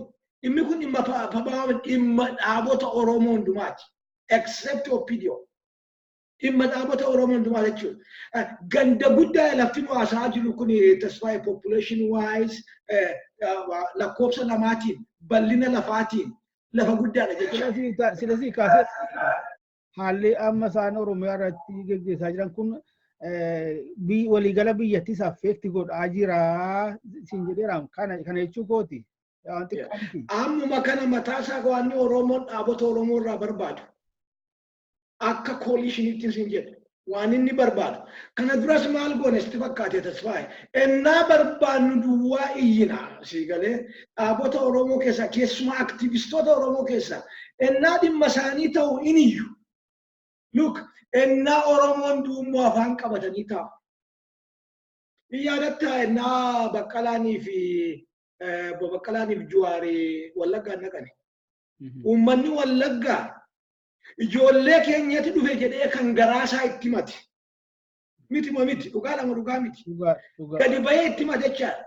Namoota gaafas dubbatan keessaati harki 90 hidhaa seene. Achi buute jedhee namni gaafate hin jiru.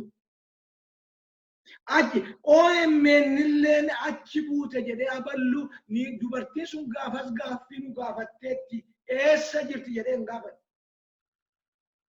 Uummanni Oromoo yoo dallane dhugaa qaba. Sabni Oromoo yoo dallane dhugaa qaba. Kanaaf isa kaleessaas ilaaltee isa fuula duraa tolfachuutti jira. Ammuma arra kana uummanni Oromoo direction argachuu barbaada. Qixa siyaasaa dhaabonni siyaasaa ol ga'anii keessattuu dhaabonni sun sadan political direction rakkoo Oromoon amma keessa jiru kana akka tokkotti miti akka dhuunfaatti miti akka koolishiniitti akka politikaa ilmaa Oromoo saba Oromoo keessaa bahetti balaa amma jiru kana calluma jedhanii mana isaanii keessatti gungumuun hin ta'uuf hin maluuf. Gadi baasanii saba Oromoottis mootummichatti simuun barbaachisaa. Kun contradiction miti. Waanni dantaan isaa maqaa Oromootti waamamaniif yeroo kana dubbachuudhaaf. Suuta jennee deemnaati jechuun yeroo ennaa uummanni rakkatu kanatti hin danda'amu. Dubbii waraabessaa tokko na yaadachiifte. Harreetu waraabessaa nyaatama jedhani. Kana maal inni sagalee dhaga'amu kun jennaan harreen ishaana nyaataa jiraati yoo jabeessitee dubbatte na liqimsaa kan jedhu dubbatteedha. Dubbii sana ta'u dhaabonni Oromoo utuu Oromoon du'u akkasittiin ilaaluu isaa ittiin jiru. Yeroo kanatti biyyi dimokiraasiidha jedhameera yeroo kanatti hiriira waamu. Yeroo kanatti uummata Oromoo hiriirsu. Mirgi jechuun kana. Mormituu jechuun kana. Mormituu jechuun alternative dhiyeessuu jechuudha. Yoo kan mootummaan hojjete maa kan hojiima mootummaa hojjete jechaadha rakkina maalii qabale. So uummanni Oromoo yeroo kanatti kan isaa dubbatu barbaada. Kan isaarraa harka qabu barbaada. Kana anas jira kan jedhu barbaada. Akka gamtaatti akka politikaatti akka jaarsaatti siin jedhaa jira. Kanaaf koalishinii dheengadda taa'ee mari'ata jedhamu kan abaawoon keessa jiru. kafaawwan keessa jiru fabaawwan keessa jiru isaan kanarraa waan guddaa ta'e qaba. Sudaan keessatti quba qabaadhu mormitoota dhaabota mormitootatu hiriira geggeesse quba qabaadhu. Hin danda'ama hiriira geggeessuun dimokiraasiidha. Hiriira nagaa geggeessuu. Dhaabonni kun hiriira nagaa geggeessuu danda'u qabu. Yoo kana hin danda'an ta'e immoo noo geggeessuu hin dandeenyu jedhanii saba Oromootti himuu qabu. Uummanni Oromoo utuu du'u ilmaan isaa utuu du'anii dubartoonni isaatu gad gudeedamanii ilaaluu dadhabeera isaa gameera. Kanaafuu dhaabonni kun akka isaan dirqama kanarraa fudhatanii waamicha gochuu nutti jira jechuudha akka lammiitti. Kana kan nu godhaa jiru. Uummanni Oromoo immoo bakka jirutti haatuu dubbatteettaa bakka jiru hundumaadhaa ka'uu qaba. Ol gargaaruudhaaf ka'a. Biyya diiguuf kaa'amini. Ol gargaaree du'a mootummaan irratti labse kana jalaa ba'uudhaaf ka'a. Aktivistoonni Oromoo immoo orri dhaqatanii waraqaa mootummaatti galfatanii achumaa ta'an. Orri biyya alaa kana keessaa immoo mataa isaaniitti deebi'uu qabu. Dhugaatti deebi'uu qabu. Dhugaa arguu qabu. Dhugaadhaaf dubbachuu qabu. Uummata burjaajessuu soba dubbachuu irraati dhaabbachuu qabu. Kun dantaa dhaabbataa isaaniif hin fidu. Ani kanuma kan inni jedhu. Baay'ee galatoomii wanti isaa gaawwanumi akka salphaattu ibsamee dhumus miti itti feetumoo mul'achuu fadhaaf jira tarii yeroo biraa immoo itti deebi'uun barbaachisaa ta'a. Har'aaf nugaa maqaa Oromiyaanis neetoof maqaa dhaggeeffattoota keenya gartuu teeknikaa keenya Nuuree Sabaa wajjin ta'eetaniyyuu baay'ee galatoomii nagaa ta'ii nu jiraatu jechuun barbaada. Galatoomii.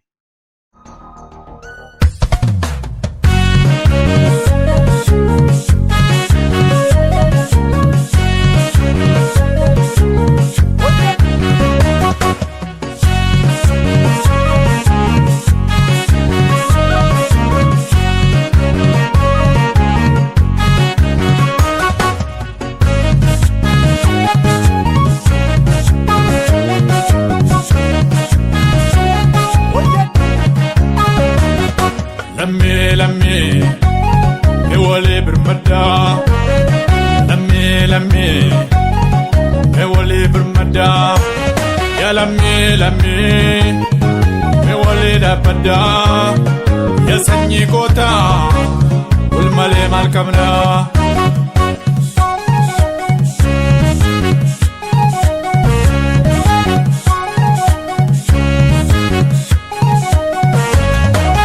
akjedana dojiro akjechana madiba baratu falata kanam namni gonguma baratu falata lammi kanam gerong gonguma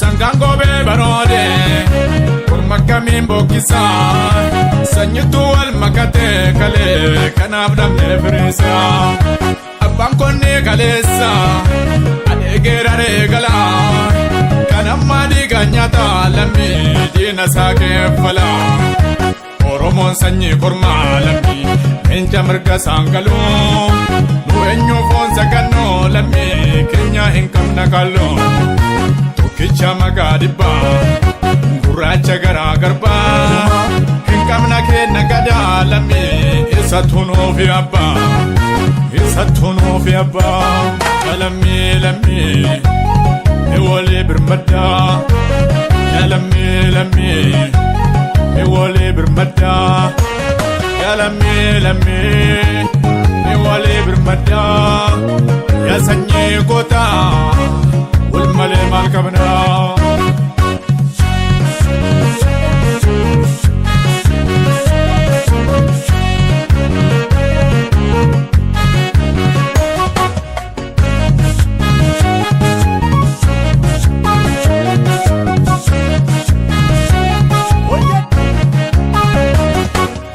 Shangara zambekne akaminda gatani kesuma galankamne lammi maken guddisani mannutu baay'een qabne lammi abbiin isaa lallaafaa sooressi keenya taanaan lammi qabsoon jaraa hin kufaa bara boof namaa iddee lootuu naman daddaboo ji'attu aduu jaalee lammi guyyaa kiyya kan jedhu foonittuu foonii dhiigaa yaa lammii gaafa rakkoo sanyiin kee duubaan jira lammoo hin sodaatin waan tokko sodaatin waan tokko.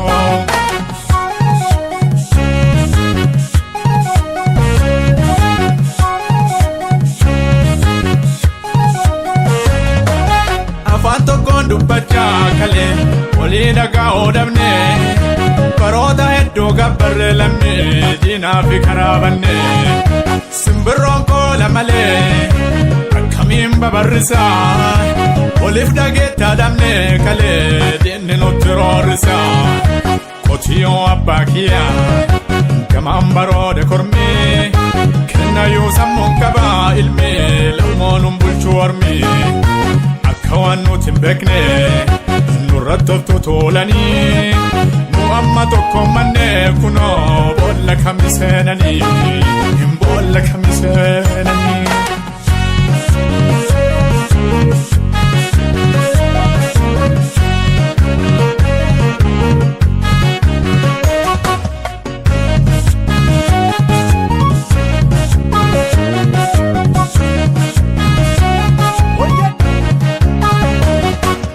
Lakinan tukine situko ya shurrubetia wanan konan bega nini tanaf sitinia lakisi fuya shurrube lakisi fuya melaki lakisi fuya shurrube lakisi fuya.